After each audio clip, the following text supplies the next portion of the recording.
Hi hello everyone, সবাই কেমন আছো? আশা করি সবাই ভালোই আছো। তো আমি আবারও আইছি তোমরা লোক একটা ছোট্ট কথা কইতাম। কথাটা হয়েছে কি তো জানো নি? কথাটা হচ্ছে কিছু কিছু শাশুড়িটার লেগেই সংসার নষ্ট হয়।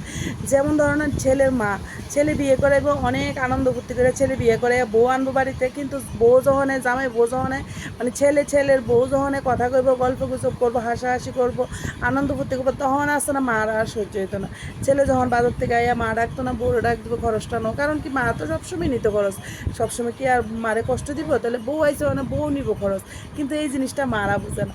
মারা মনে করে কি তা ও ছেলে বাজার থেকে আইসে বউরে ডাক দিছে, ওনে তার মা কইয়া ডাক দিত না গো, অনে বউর আনছি তো বউরেই ডাক দিব।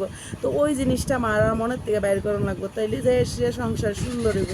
আবার কিছু কিছু শাশুড়িরা মেয়ের মারা এমন আছে, মেয়ের সংসারে যখন নাকি ঝগড়াঝাটি হইব, যে কোনো একটা ঝগড়াঝাটি তো সবাই সংসারই হয়, কিন্তু ঝগড়াঝাটিটার ভিতরে যখন মেয়ের মা এসে নাক গালবো, তখন কিন্তু ওই সংসার আর কোনো দিন টিকতো না।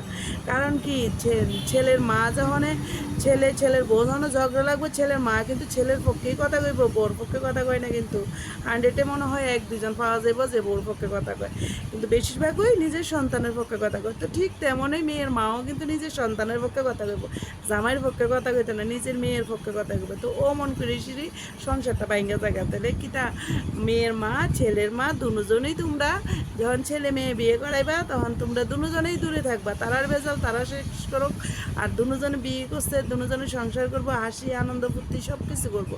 তোমরা করছো না, তোমরাও তো করছো, তাহলে এটি সহ্য দিরা সহ্য করবা। বুঝছা? এতটুকুই, টাটা।